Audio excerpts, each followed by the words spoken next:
विद्यार्थी मित्रांनो, सह्याद्री ट्युटोरियल्समध्ये तुमचं स्वागत आहे. कोऑर्डिनेशन कंपाऊंडचं तिसरं लेक्चर आपण घेतोय.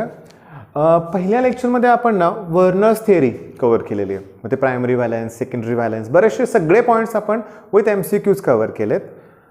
कालच्या लेक्चरमध्ये लिगॅंड्स, मग त्याच्या टाईप, क्लासिफिकेशन, त्याचे युजेस, ठीक आहे, त्याचे स्ट्रक्चर खूप महत्त्वाचं आहे. ते सगळं आपण कव्हर केलं आहे. पण आजच्या लेक्चरमध्ये आपण काय करतोय बघा की कोऑर्डिनेशन नंबर. आजचे सगळेच पॉईंट सोपे आहेत बरं का. कोऑर्डिनेशन नंबर, आता कोऑर्डिनेशन नंबर, त्याच्यानंतर कॉम्प्लेक्स आयन आणि त्याचे टाईप्स. ओके, मग ते होमोलेप्टिक, हेट्रोलेप्टिक सगळं आपण व्यवस्थित डिस्कस करणार आहे. कोऑर्डिनेशन एंटिटी म्हणजे काय आणि कोऑर्डिनेशन स्पियर म्हणजे काय, तसं पुस्तकातलं वाचून समजतच नाही, पण ते पण मी क्लिअर करेन. त्याच्यानंतर कोऑर्डिनेशन पॉलिहायड्रॉन म्हणजे त्याची arrangement of ligands around the central metal atom or ion, म्हणजेच ते कोऑर्डिनेशन पॉलिहायड्रॉन. आणि सगळ्यात महत्त्वाचं कॅरेक्टरिस्टिक्स. ओके, त्यावर आपल्याला ठरवायचं आहे की स्टॅबिलिटीबद्दल, की कोण जास्त स्टेबल आहे, कुठला लेस स्टेबल आहे, कारण तो प्रश्न CET येणार हे लक्षात घ्या. म्हणजे माझा फोकस कसा असणार आहे बघा की थिअरीचा पार्ट तर आपण कव्हर करतोय, त्याचबरोबर आपण MCQची पण तयारी करून घेतोय, जेणेकरून जी नवीन मुलं आहेत, जे आता जस्ट 12th गेलेत, त्यांना पण हा टॉपिक उपयोगी आहे आणि जे CET करतायत त्यांच्यासाठी तर मोस्ट इम्पॉर्टंट आहे. मग चला आता आपण सुरुवात करूया. मग पहिला पॉईंट कुठला आहे? Coordination number. ओके, आता कोऑर्डिनेशन नंबर म्हणजे काय? आता मी एक एक्झाम्पल घेतो, लक्ष द्या की मी इथं काय करतोय बघा. कोबाल्ट हा सेंट्रल मेटल आहे, NH3 म्हणजे अमाइन, त्याचे 6 मॉलिक्युल्स आहेत आणि बाहेर आहे Cl3. आता हे कोऑर्डिनेशन कंपाऊंड आहे, मग याचा पाहिजे मला कोऑर्डिनेशन नंबर. कोऑर्डिनेशन नंबरला आपण CN असं नोटेशन देऊया आपण, ठीक आहे.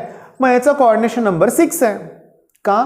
कारण या मेटलला हे जे लिगँड्स आहेत ना ते किती अटॅच आहेत? 6. मग तो त्याचा कोऑर्डिनेशन नंबर आहे. ओके, आता नेक्स्ट मी तुम्हाला सांगतो, लक्षात घ्या, बघा, समजून घेण्याचा प्रयत्न करा. मी आता असं लिहिलंय की AG, ओके, ब्रॅकेटमध्ये NH3 ट्वाइस आणि वरती लिहिलंय पॉझिटिव्ह आयन. ओके, म्हणजे हा इथं विथ चार्ज लिहिलंय मी. याचा कोऑर्डिनेशन नंबर किती आहे? 2, कारण त्याला 2 लिगँड्स अटॅच आहेत. आता जर तुमच्या टेक्स्टबुकमध्ये आपण जर बघितलं ना तर लक्ष द्या, इकडं बघा. आता एक एक्झाम्पल असं पण दिलंय, EN ट्वाइस आणि चार्ज दिलाय त्यांनी, ओके, +2. हां, आता मला सांगा कोऑर्डिनेशन नंबर किती आहे? इथं कोऑर्डिनेशन नंबर 6, ओके, इथं कोऑर्डिनेशन नंबर 2, ओके, पण या ठिकाणी कोऑर्डिनेशन नंबर 4 आहे. कारण EN म्हणजे काय? लिगँड्सचं लेक्चर आठवा. EN, OX, DMG हे जे तिघं पण आहेत ना, हे बायजेंटेंट लिगँड आहेत.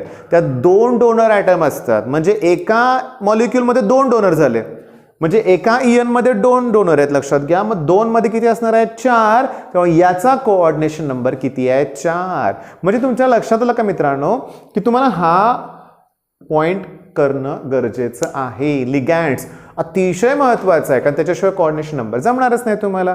मग आता पहिला पॉइंट तुमचा क्लिअर झाला, कोऑर्डिनेशन नंबर. जर आपण टेक्स्टबुकमध्ये बघितलं, डेफिनेशन काय सांगा बघू, मी सांगतो, इथली वाचून दाखवतो.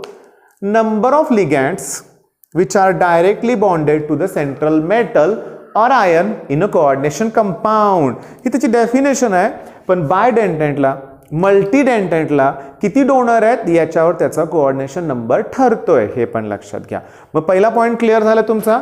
आता आपण काय करूया, कॉम्प्लेक्स आयनचे टाइप्स बघूया. आता कॉम्प्लेक्स आयन ते जे टाइप्स आहेत ना ते एक्सप्लेन करण्यासाठी मी एक्झाम्पल दिलेत फळ्यावर. आता बघा, आपण ना या दोघांचं क्लासिफिकेशन वेगळ्या प्रकारे करणार आहे, खालच्या तिघांचं वेगळ्या प्रकारे करणार आहे. जे इझी आहे ना ते अगोदर एक्सप्लेन करतो. हा जो कॉम्प्लेक्स आहे, चार्ज त्याच्यावर कसा आहे? पॉझिटिव्ह. मग ते कॅटआयोनिक कॉम्प्लेक्स, कॅटायोनिक कॉम्प्लेक्स. निगेटिव्ह असेल तर एनॉइक कॉम्प्लेक्स. आणि याच्यावर पॉझिटिव्ह पण चार्ज नाही आहे, निगेटिव्ह पण चार्ज नाही आहे, मग तो न्यूट्रल कॉम्प्लेक्स. एकदम इझी. पॉझिटिव्ह असेल तर कॅटायोनिक, निगेटिव्ह असेल तर एनॉइक, आणि जर चार्ज नसेल तर न्यूट्रल. हा जो आहे ना निकेल टेट्रा कार्बोनिल, इम्पॉर्टंट आहे. ह्याची जॉमेट्री काय बघा, याच्यात sp3 हायब्रिडायझेशन असतं, पण हे आपण VBT मध्ये बघणारच आहे. पण थोडं टेट्राहेड्रल जॉमेट्री असते, हे डोक्यात ठेवाच. बरं, हे क्लासिफिकेशन पटकन झालं. आता हे जे क्लासिफिकेशन आहे ते बघा.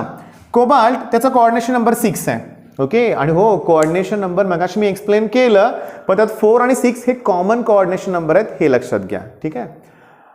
इथं 6 आहेत, फक्त अमोनिया म्हणजे अमाइन म्हणूयात त्याचे मॉलिक्युल्स आहेत, पण इथं 2 वेगळे वेगळे आहेत. आता सगळेच लिगॅंड जर सेम असतील तर ते आहे होमोलेप्टिक. होमोलेप्टिक तो कॉम्प्लेक्स आयन आहे. आणि जर वेगळे वेगळे असतील तर हेट्रोलेप्टिक. मग नावं लक्षात आली, होमोलेप्टिक, हेट्रोलेप्टिक, कॅटायनिक, एनोइक आणि न्यूट्रल कॉम्प्लेक्स. मग न्यूट्रलमध्ये निकेल टेट्राकार्बोनिल आहे आणि हा प्लॅटिनमचा पण एक कॉम्प्लेक्स आहे. मग तुमच्या लक्षात आलंय. चला आपण आता नेक्स्ट पॉईंट घेऊया. आता आपण कोऑर्डिनेशन एंटिटी आणि कोऑर्डिनेशन स्पियर याच्याबद्दल डिस्कशन करूया. खूप सोपा पॉईंट आहे बघा. डेफिनेशन पुस्तकात दिलेत, मला असे डेफिनेशन वाचून दाखवायचे नाहीच आहेत तुम्हाला, पण डेफिनेशनपेक्षाही महत्त्वाचा मुद्दा काय बघा. हे काय आहे सांगतो. हे जे वर लिहिले ना मी, ह्या सगळ्या कोऑर्डिनेशन एंटिटीज आहेत. Coordination entity. मग खाली लिहिले 2 कोण आहेत, ते कोऑर्डिनेशन एंटिटीज आहेत, लक्षात घ्या. म्हणजे हे सगळे एक्झाम्पल कोऑर्डिनेशन एंटिटीचे आहेत, लक्षात घ्या. ओके. पण याला आणि याला सुद्धा मी कोऑर्डिनेशन स्पियर बोलणार आहे. ओके. मग थोडासा फरक लक्षात आला का. हा कोऑर्डिनेशन स्पियर नाही आहे आणि इथे चार्ज नाही आहे. ज्या ठिकाणी तुम्हाला चार्ज दिला असेल, चार्ज नंबर हा दिला असेल, तो कोऑर्डिनेशन स्पियर.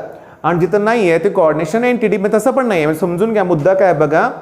हे सगळेच कोऑर्डिनेशन एंटिटी आहे, पण ज्या कोऑर्डिनेशन एंटिटीवरती चार्ज असेल तो कोऑर्डिनेशन स्पियर, लक्षात घ्या. आता हे पुस्तकात दिलंय का, नाही आहे. तुम्ही गुगलवरती सर्च करा, टाईप करा, नाही तर बोलून चेक करा. तुम्हाला मी सांगितलं तेच मिळेल की ज्या कोऑर्डिनेशन एंटिटीवरती चार्ज आहे ते कोऑर्डिनेशन स्पियर. आता अजून एक एक्झाम्पल घेऊया. म्हणजे मी तुम्हाला ना चार्ज नंबर म्हणजे काय आणि ऑक्सिडेशन नंबर म्हणजे काय एक्सप्लेन करतो बघा. आता हे एक्झाम्पल इथे लिहिलं मी. आता ह्याच्यात कसं होणार बघा की हे K4 आहेत, म्हणजे मला 4K+ आयन मिळणार. आणि हा जो कॉम्प्लेक्स आहे किंवा कोऑर्डिनेशन स्पियर आहे त्याच्यावरती बघा Fe सायनाइड 6 आणि इथे येणार आहे 4-. हा जो 4- आहे ना वरती, तो आहे चार्ज नंबर, ऑक्सिडेशन नंबर नाही आहे. आता ऑक्सिडेशन नंबर काढायचा कसा बघा. हा मेटल आहे, त्याचा ऑक्सिडेशन नंबर आपण X कन्सिडर करूया. +6 × सायनाइड. आता मी तुम्हाला सांगतो, तुम्हाला काय करायचं आहे, मोस्ट इम्पॉर्टंट जे लिगॅंड्स आहेत ना त्याच्यावरती चार्ज काय असतो ते. म्हणजे पुन्हा आलं का, हेच लेक्चर महत्वाचं आहे. म्हणजे पॉझिटिव्ह आहेत लिगॅंड्स, निगेटिव्ह आहेत मोस्टली खरं, आणि न्यूट्रल सुद्धा आहेत. CO न्यूट्रल, वॉटर NH3 जास्तीत जास्त न्यूट्रल आहेत. इथिलीन डायअमाइन सुद्धा न्यूट्रल आहे, हे लक्षात घ्या. म्हणजे मला तुम्हाला काय सांगायचं आहे बघा की तुम्हाला या लिगॅंडवरती काय चार्ज असतो. NO3 असेल, NO2 असेल, हॅलोजन असतील किंवा नायट्राइल ग्रुप असेल तर -1 असतं. त्यामुळे मी 6 × काय घेतलं सांगा, -1. आणि हे झालं, that equals to charge number, तो आहे -4. आता 6 × 1 -6 +6 होतील, 6 मधनं 4 गेले की 2. आणि हा जो +2 येतोय ना तो आहे ऑक्सिडेशन नंबर. आणि वर असतो तो कोण असतो सांगा, चार्ज नंबर. मग त्या गोष्टी क्लिअर झाल्या. ज्या एंटिटीवरती चार्ज आहे तो कोऑर्डिनेशन स्पियर, आणि हे मात्र फक्त कोऑर्डिनेशन काय सांगा, ही एंटिटी आहे. हे दोन्ही आहे, एंटिटी पण आहे आणि स्पियर पण आहे. मग ही कन्सेप्ट क्लिअर झाली. चला आपण आता नेक्स्ट पॉईंट बघूया. आता कोऑर्डिनेशन पॉलिहायड्रॉन म्हणजे काय माहिती आहे का, की बघा कुठल्याही कोऑर्डिनेशन कंपाऊंडमध्ये सेंट्रल असतो तो मेटल असतो. ओके. त्याच्या भोवती लिगॅंड्स असतात. मग 3 लिगॅंड आहेत, 4 लिगॅंड आहेत, 5, 6, 7 किती लिगॅंड आहेत त्याच्यावर त्याची ना जी जॉमेट्री असते ना, त्याची जी अरेंजमेंट असते ना, त्यालाच आपण कोऑर्डिनेशन पॉलिहायड्रॉन म्हणतो, हे लक्षात घ्या. आता समजून घ्या, नेचर ऑफ केमिकल बॉन्ड जो 11th स्टँडर्डला टॉपिक होता ना आपल्याला, त्यात आपल्याला SP, SP2 आणि SP3 झालंय. ओके. आता हे जे एवढे हायब्रिडायझेशन आहे ना, याच्या जॉमेट्री आपल्याला पाठ करायच्या आहेत. आता सांगतो. SP असेल तर ती असते लिनियर, बॉन्ड अँगल 180 असतो, 180 एका लाईनवर असतं. SP2 असेल तर triangular planar, 120 bond angle, triangular planar. Okay. SP3 सगळ्यांना माहिती आहे, टेट्राहेड्रल. म्हणजे कोण कोण आहे याच्यात माहिती आहे का, मिथेन आहे, वॉटर आहे, त्याच्यानंतर अमोनिया सुद्धा आहे.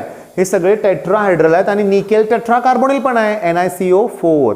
इथं बघा 4 बॉन्ड आहेत. आता इथून पुढं मात्र ना मला सुद्धा कधी कधी प्रॉब्लेम होतो, सगळं लक्षात राहत नाही. आता हे बघा, DsP2 टोटल 4 बॉन्ड तयार होणार आहेत, 1 2 आणि 3 आणि 4.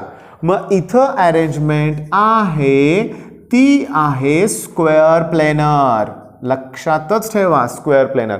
हा D इथं असेल तर त्याला इनर ऑर्बिटल कॉम्प्लेक्स म्हणतात. पण हा डी इथं असेल तर आउटर ऑर्बिटल कॉम्प्लेक्स, पण जॉमेट्री तशीच असते. आता इथं बघा DSP3 5 आहेत, मग ट्रायंग्युलर बायपिरॅमिडल. इथं बघा 3 आणि 2 5 आणि 1 6 ऑक्टाहेड्रल. ठीक आहे, म्हणजे इथं मी काय बोललो तुम्हाला, ट्रायंग्युलर बायपिरॅमिडल. ओके, त्याच्यानंतर इथं काय बोललो मी तुम्हाला, 6 म्हणलं की ऑक्टाहेड्रल, प्लेन मध्ये 4, एक वरती एक खालती, ऑक्टाहेड्रल. ओके, त्याच्यानंतर इथं बघा 3 आणि 3 1 7. तुम्हाला इंट्राहॅलोजन कंपाऊंड मध्ये IF7 ची जॉमेट्री माहिती आहे, म्हणजे आपल्यामध्ये का पहिल्या मॉक टेस्ट मध्ये हा क्वेश्चन होता. टोटल 7 बॉन्ड पाहिजेत ना, मग त्याची जॉमेट्री असणार आहे पेंटॅगॉनल बायपिरॅमिडल. मग मी लक्षात कसं ठेवण्याचा प्रयत्न केलाय, ह्याच्यावर मला नंबर ऑफ बॉन्ड्स कळत आहेत किती आहेत ते, आणि त्याच्यावर आयडिया येते. 3 आणि 3 6 आणि 7 आहेत ना, मग काय असणार आहे सांगा बघू. लिहित नाही मी, तुम्ही समजून घ्या. पेंटॅगॉनल बायपिरॅमिडल. आता तुमच्या लक्षात येते का की एवढे पॉइंट्स आपण आतापर्यंत कव्हर केले. आता आपल्याला बघायचं आहे कॅरेक्टरिस्टिक्स, त्याच्यावरून थोडंसं आपण स्टॅबिलिटीचे इंटेक्स क्वेश्चन्स आहेत ते पण आपण कव्हर करणार आहे, आणि नंतर आजचं आपलं लेक्चर फिनिश होईल. तर शेवटचा पार्ट इम्पॉर्टंट आहे, बघूया आपण आता. विद्यार्थी मित्रांनो, आता लक्ष द्या. Characteristics of complex ion. आता थिअरीमध्ये हा क्वेश्चन येतो लक्षात घ्या. आता पहिली कॅरेक्टरिस्टिक्स काय माहिती आहे का, हे जे कोऑर्डिनेशन कंपाऊंडमध्ये जे कॉम्प्लेक्स असतात नाही, पॉझिटिव्ह निगेटिव्ह होमोइलेक्ट्रिक हेटेरोलेप्टिक, त्याच्यामध्ये जो मेटल असतो ना तो ट्रान्झिशन मेटल असतो, हे लक्षात घ्या. म्हणजे डी ब्लॉक. ट्रान्झिशन म्हणजे काय सांगा मग, डी ब्लॉक मध्ये लक्षात घ्या. का, कारण त्यांच्यामध्ये मल्टिपल ऑक्सिडेशन स्टेट असते. ओके, त्याच्यानंतर higher charge to radius ratio असतो. बघा, चार्ज टू रेडियस रेशो जेवढा जास्त असेल तेवढी स्टॅबिलिटी जास्त. मग आपल्याला तसले क्वेश्चन्स घ्यायचे आहेत, कुणाची स्टॅबिलिटी जास्त येते. मग ज्याचा चार्ज जास्त आहे ना तो स्टेबल जास्त असणार आहे, हे लक्षात घ्या. ओके, आता त्याच्यानंतर तुम्हाला सांगू का, लक्षात घ्या की ऑर्बिटल्स फॉर इलेक्ट्रॉन फ्रॉम लिगँड्स. म्हणजे काय, लिगँड काय करतो, प्रत्येक इलेक्ट्रॉन लिगँड दोन दोन इलेक्ट्रॉन डोनेट करतो. आपण त्यासाठी ऑर्बिटल पाहिजेत ना, मग या ऑर्बिटल या मेटल कडून प्रोव्हाइड होत आहेत, हे लक्षात घ्या. आलं का डोक्यात तुमच्या. आता त्याच्यात तुम्हाला सांगू का, म्हणजे हा पहिला पॉईंट की ट्रान्झिशन मेटल का असतो, त्याचे रिझन दिलेत. आता सगळ्यात महत्त्वाचं, त्याच्या मेटलच्या ज्या काही इंडिव्हिज्युअल प्रॉपर्टीज असतात ना त्या सगळ्या चेंज होतात, आणि तो ॲक्वायर करतो, जे काही कॉम्प्लेक्स असेल ना त्याच्या प्रॉपर्टीज ॲक्वायर करतो. म्हणजे जो मेटल आहे ना त्याच्या इंडिव्हिज्युअल प्रॉपर्टीज सगळ्या चेंज होतात, बऱ्यापैकी चेंज होतात, आणि तो काय करतो, ॲक्वायर करतो प्रॉपर्टीज ऑफ कॉम्प्लेक्स आयन. तुमच्या लक्षात येते. तिसरं काय, retain its identity in solution. म्हणजे आपण एखाद्याचं सोल्युशन डिझॉल्व्ह केलं कशात तरी. आता मी तुम्हाला इथे एक होमवर्क देतो. इथं डबल सॉल्ट आणि कोऑर्डिनेशन कंपाऊंड मध्ये डिस्टिंग्विश करायचं आहे. आता डबल सॉल्टचं एक्झाम्पल देतो, मोहोर सॉल्ट. जेव्हा त्याचं सोल्युशन तयार होतं ना त्यातले सगळेच आयन्स डिसोसिएट होतात, जेवढे त्यात आहेत ना ते आयन्स वेगळे होतात. पण आपल्या कोऑर्डिनेशन कंपाऊंड मध्ये जो कॉम्प्लेक्स आहे ना त्यातले ते डिझॉल्व्ह होत नाही. मी वर्नर्स थेअरीमध्ये एक्सप्लेन केलंय. आता चार्ज नंबर, आता मगाशी सांगितलं की चार्ज नंबर वेगळा आहे, ऑक्सिडेशन नंबर वेगळा आहे. चार्ज नंबर म्हणजे नेट चार्ज, त्या कॉम्प्लेक्सच्या वरती जो चार्ज दिला असेल ना तो चार्ज नंबर असतो. मग ते कॅरेक्टरिस्टिक्स कशी लिहायचे आहे की charge number of complex number is given by algebraic sum of all charges, असं सेंटेन्स लिहायचं आहे तुम्हाला. चिलेट म्हणजे बायडेंटेंट, म्हणजे इथिलीन डायमाइन ते चिलेट लिगँड आहे, त्याची स्टेबिलिटी जास्त आहे. म्हणजे स्टेबिलिटीमध्ये आपल्याला तो पण मुद्दा घ्यायचा आहे. स्ट्रॉंग लिगँड अटॅच असेल त्याची पण स्टेबिलिटी जास्त असते. मग तुमच्या लक्षात आले मित्रांनो. चला आपण आता स्टॅबिलिटीचे प्रश्न बघूया आपण. आता बघा 3 क्वेश्चन्स आहेत की जे इंटेक्स क्वेश्चन आहेत पुस्तकातले. समजून घ्या, दोघां ठिकाणी मेटल सेम देणार तुम्हाला, लक्षात घ्या. ओके, आणि तुम्हाला स्टॅबिलिटी ओळखायची. मेटल सेम आहे, चार्ज रेडियस सेम येणार. ओके, आता ई बाय रेशो मोठा पाहिजे, म्हणजे चार्ज ज्याच्या ठिकाणी जास्त आहे त्याची स्टॅबिलिटी जास्त असणार आहे. आपण सॉल्व्ह करूया. इथं चार्ज म्हणजे ऑक्सिडेशन नंबर म्हणूया आपण. याच्यावरचा चार्ज म्हणजे त्याला एक्स म्हणतो आपण. एक्स NO2 असेल, NO3 असेल, -1 असतो, म्हणजे -6 होणार. इकडे गेल्यावर +6, 6 मधनं 4 गेले की 2 येतोय. ओके, मग 2/R. -6चं +6, 6 - 3 3 येतो. इकडं चार्ज जास्त आहे म्हणजे याची स्टॅबिलिटी याच्यापेक्षा जास्त आहे, म्हणजे हा याच्यापेक्षा हा लेस स्टेबल आहे, हा मोर स्टेबल आहे. नेक्स्ट बघूया आपण. समजून घ्या, इथं K4 लिहिलंय, याचा अर्थ इथं 4- असणार आहे. ओके, हे -6 इकडे गेला +6 होणार आहे, इथं +2 चार्ज येईल. K3 इथं 3 -6चं +6, परत इथं +3, पुन्हा सेम की हाच मोर स्टेबल आहे, चार्ज जास्त आहे कुणावरता, मेटलवरता वरचा म्हणूया आपण, त्यामुळे त्याची स्टेबिलिटी जास्त आहे.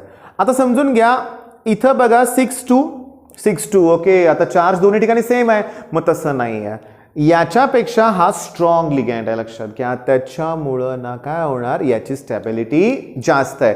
म्हणजे स्टॅबिलिटी लिगँड कुठला स्ट्रॉंग आहे त्याच्यावर पण डिपेंड आहे. मग विद्यार्थी मित्रांनो, कसा वाटला व्हिडिओ नक्की कळवा कमेंट्समध्ये. ओके, आणि मॉक टेस्ट सॉल्व करा, त्याचं ॲनालिसिस स्वतःहून करा आणि चांगला अभ्यास करा. बेस्ट ऑफ लक. धन्यवाद.